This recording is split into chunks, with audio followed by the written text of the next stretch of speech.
Hi, this is Arlene. I am an entrepreneur and I am a top blogger for Fanbox.com. I have a successful relationship blog and I wanted to create a show about dating, relationships, and life in Los Angeles. This is my friend Brooke, a host and celebrity interviewer. This is Jenny, who has been on many red carpet events. And this is my fun-loving friend Gina, who is a career-driven woman and loves to let loose outside of the office. These are my friends, and we are the women of the melting pot, where women of different ethnicities and ages come together to discuss various life topics.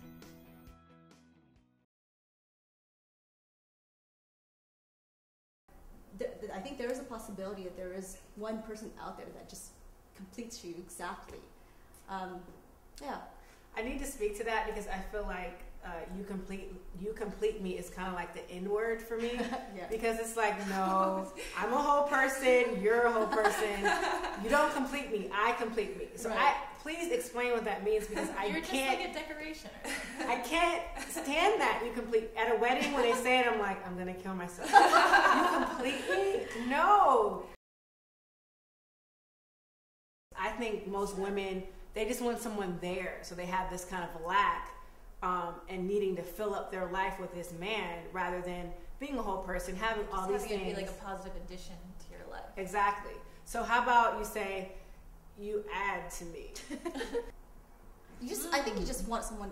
You just want to find a companion that pretty much is your ideal mate or comes as close to perfect as possible. You know, I think that's what that whole coin phrase. I know you hate that, but yeah, for the romantics, like, you know, me and Jenny, I think that's we just want to have hope that that person's out there, basically. You know, yeah. I think that term kind of like leads to that. Yeah. So okay. Yeah. So what do you guys going back to relationships and dating? What do you guys feel? What impresses you about a man? What makes a guy stand out to you? Tall guys.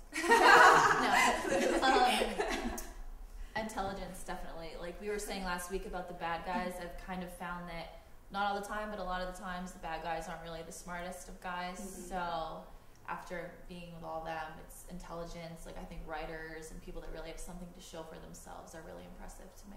Well, there's a difference between cockiness and confidence. So when you meet a guy and he's sure of himself and he's, you know, really doing a great job selling himself, you know, that's not going to particularly impress me. It's more, is this person confident in who he is? He's achieved things in his own personal life. A person who says something and sticks to their word. You know, a person who's worked hard on themselves professionally and emotionally as well. To me, that's definitely very attractive about a man, because I myself have done a lot of work on all areas of my life. So it's nice when you meet people who are at the same level as you are. I think for me, it's the heart, that kindness. Without Genuine it, kindness. yeah, the genuine, like how Gina was talking about. If you're not a kind person and your heart, you know, isn't open, Right. then why are we doing this in the first place? So I like a kind man. I do.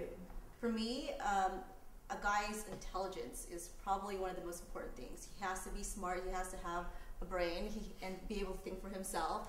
And also, yeah, a guy with a great heart and who's generous. That definitely impresses me about a guy. And you could tell a lot from his relationship with his mom and his sisters or the women in his life. So that definitely impresses me about a guy. It's kind of like the Wizard of Oz: the heart, the brain, Your soulmate has all the above. Yeah, just that one other part of the body that we need as well. Yeah. Yeah.